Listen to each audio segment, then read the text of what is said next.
je suis en train de repasser, le premier souvenir qui me vient à l'esprit, c'est une histoire de fer à repasser chez mes parents. Alors, il se trouve que maman avait un fer à repasser électrique. Enfin, maintenant, ça m'étonne toujours, parce que dans la mesure où on était quand même relativement pauvre, je ne sais pas comment elle l'avait eu, mais bon. Et comme toute chose, il est tombé en panne, hein, à un moment, il est tombé en panne. Il faut savoir que mon papa ne savait pas écrire. Il savait lire, mais il ne savait pas écrire. Il avait appris à lire par lui-même, tout seul, plus ou moins seul, je ne sais pas très bien, mais bon, il ne savait pas écrire. Ils ont amené le fer chez un réparateur qui a dit, déjà à l'époque, et les fichus, il faut en racheter un autre. C'était pas question de racheter un fer à repasser. Les moyens ne nous permettaient absolument pas, ne leur permettaient absolument pas. Alors, mon papa, il a fait ce qu'il faisait régulièrement et très bien. Il a démonté le fer, pièce par pièce, mais il faut quand même savoir qu'il a pris son temps. Alors, il a posé le fer, il a enlevé une pièce, et puis il regardait bien, il fixait ça dans sa mémoire. Quand il l'avait bien imprimé dans sa mémoire, il en enlevait une seconde, une troisième, enfin, etc. Jusqu'à... Puis oui, il cherchait aussi à comprendre ce que chaque pièce avait comme rôle, à quoi elle servait. Et après, il a compris pourquoi le fer ne fonctionnait pas. Avec ses moyens à lui, il l'a réparé. Et le fer a fonctionné sans le moindre problème. Puis j'ai plus jamais entendu parler de panne sur ce fer. Et il a fait exactement la même chose avec une montre qui était une montre Kelton. C'était vraiment la mode, une montre Kelton à l'époque, c'était... alors c'est pas le luxe, mais c'était la mode. Et ma montre que eux m'avaient offert pour Noël, ma montre Kelton est tombée en panne. Il a fait la même chose, mais il pouvait rester, mais c'était long, hein, le temps qu'il passait à regarder chaque pièce, à définir. Tu passes d'un fer à repasser à une montre, et les deux ont fonctionné, et très bien, très bien. Et à la base, il était quand même, entre guillemets, juste plâtrier peintre, ne sachant pas écrire. Alors, je sais pas comment on dit, on ne peut pas dire illettré parce qu'il savait lire, hein, il lisait tout le temps. Je sais pas comment on dit. Donc voilà, premier souvenir. Voilà. Alors, deuxième souvenir qui me revient souvent en tête, c'est quand on était à... Enfin, eux habitaient, parce que moi, j'ai jamais vraiment habité à Saint-Julien-sur-Vibo, puisque j'étais en pension, etc. Mais eux habitaient à Saint-Julien-sur-Vibo, et nous, on y allait pour les vacances, on y allait. Un mois l'été, une semaine à Pâques, une semaine à Noël. On n'avait pas le droit d'y aller plus. Les parents malades, il ne faut pas qu'ils voient leurs enfants, il ne faut pas que les enfants voient leurs parents. Hein. Youpi, les services sociaux, j'ai des merci à dire. Hein, il y a une époque, je disais que j'avais des bombes à déposer. Hein. Enfin bref. Et chaque été, il y avait une vogue, il y avait une grande vogue qui a toujours lieu à l'heure actuelle dans le village. Et elle dure au moins 3 jours. Au moins 3 jours, mais c'est vraiment intensif avec... alors il y a des manèges, avec des tirs, des manèges, etc. Il y a un bal tous les soirs, dans la cour de l'école qui était juste au pied de la maison.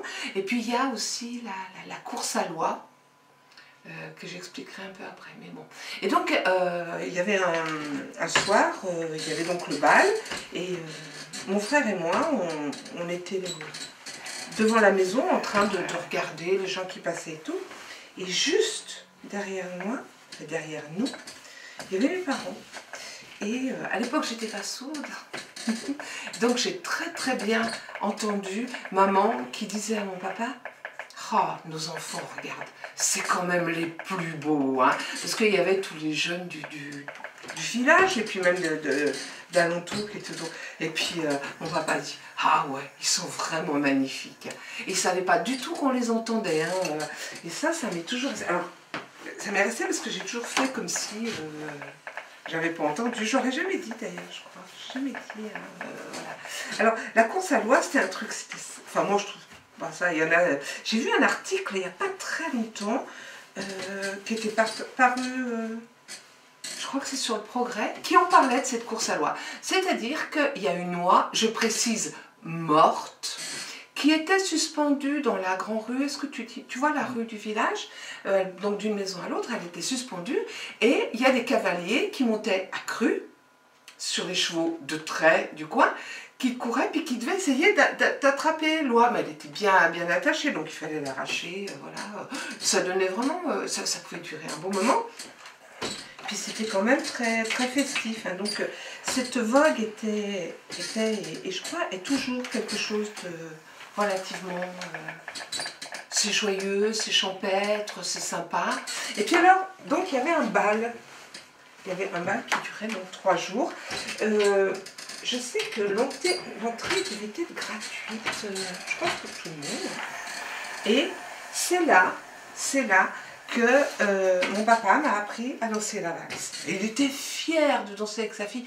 Puis ta maman qui était, je renvoie un maman qui était en extase. Et puis alors, forcément après, oh, tout le monde vous regardait, on était les rois du bal. Hein, voilà, donc c'était les vacances à Saint-Julien-sur-Vivaud. Ça a été les plus belles heures de ma vie. Je dirais pas les plus belles années parce que ça n'a pas duré voilà, des décennies, hein, mon Dieu. Mais quand je veux savoir, je veux me souvenir de ce que veut dire le bonheur, c'était ça pour moi. C'était vraiment j'étais heureuse. Le soir, les jeunes du village, alors il y avait ce qu'on appelait les Lyonnais, c'est-à-dire c'était des jeunes dont les parents louaient une maison dans le village ou en extérieur, mais sur la commune, pour venir passer les vacances. Et à chaque vacances, tous les jeunes, on se retrouvait. Mais je crois que ça leur faisait rien aux jeunes de se retrouver à la campagne. Donc c'était souvent des gens qui venaient de Lyon, parce que on se retrouvait tous les soirs, qu'il pleuve, qu'il vente, n'importe quoi. On se retrouvait et on allait marcher dans la campagne comme ça. Mais tard, c'est une nuit noire, c'était pas allumé, rien du tout.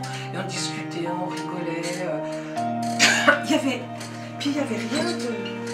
Il n'y a jamais rien eu de tendancieux, de vicieux, quoi que ce soit. C'était vraiment... c'était pur, c'était... Alors oui, tout le monde était amoureux de tout le monde, mais sans qu'il y ait quoi que ce soit, quoi. C'était joli, quoi. Puis chacun racontait son vécu en dehors de ces périodes.